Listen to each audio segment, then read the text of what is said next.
पुढच्या बातमीकडे जाऊया। डोंबिवलीमध्ये पाण्याची पाईपलाईन फुटली आणि हजारो लिटर पाणी वाया गेलेले आहे।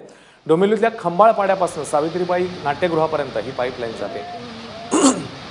त्यामुळे डोंबिवली पूर्व भागातला पाणी पुरवठा बंद करण्यात आलाय।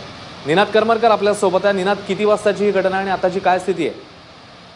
अश्विन, सकाळी 6:30 वाजताच्या सुमाराची ही घटना आहे। डोंबिवली एमआयडीसी भागाकडून घारडा सर्कलकडे एक पाण्याची मोठी पाईपलाईन जाते। त्या पाईपलाईनवर बंदिश पॅलेस जे हॉटेल आहे सावित्रीबाई फुले नाट्यगृहाच्या चौकात, तिथे एक एअर वॉल आहे मोठा आणि त्या एअर वॉलला आज सकाळी 6:30च्या सुमारास एका ट्रकने धडक दिली जोरदार आणि त्यामुळे तो वॉल तुटला आणि त्यातून जवळपास 10 फूट उंचीचे कारंजे मोठाले उडत होते आणि जवळपास 1.5 तास हा सगळा खेळ जो आहे पाण्याचा तो त्या ठिकाणी चालू होता। मात्र या 1.5 तासात कुठल्याही अधिकाऱ्याचं किंवा प्रशासनाचं त्याकडे लक्ष गेलं नाही आणि 1.5 तासांनी जेव्हा फोनाफोनी झाली तेव्हा हा जो पाणी पुरवठा हा बंद करण्यात आलाय। मात्र त्यापर्यंतच्या कालावधीमध्ये लाखो लिटर पाणी या ठिकाणाहून वाया गेलं आणि सध्याची जी परिस्थिती आहे त्यानुसार डोंबिवली पूर्व भागाचा संपूर्ण पाणी पुरवठा बंद करण्यात आलाय।